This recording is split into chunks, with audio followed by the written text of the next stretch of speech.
أسعد الله أوقاتكم. كشفت العصبة الاحترافية لكرة القدم عن برنامج الجولة السادسة من البطولة الاحترافية، حيث سيستقبل فريق الرجاء البيضاوي ضيفه أولمبيك تشيرا.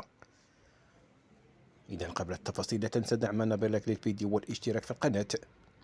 تجرى مباراة الرجاء ضد أولمبيك تشيرا يوم السبت القادم 25 من أكتوبر الجاري على ملعب مركب محمد الخامس بمدينة الدار البيضاء. تنطلق مباراة الرجاء ضد أولمبيك تشيرا على الساعة 8 بتوقيت المغرب تونس والجزائر، وعلى الساعة 10 بتوقيت مصر والسعودي. ويخوض الرجاء هذه المواجهة بعد تأجيل لقاء الديربي أمام الوداد الرياضي لحساب الجولة الخامسة من البطولة، والذي تقرر إجراؤه يوم الأربعاء 29 أكتوبر الجاري. وسيتم نقل مباراة الرجاء ضد أولمبيك تشيرا مباشرة على منصات التواصل الاجتماعي وعلى قناة الرياضية المغربية.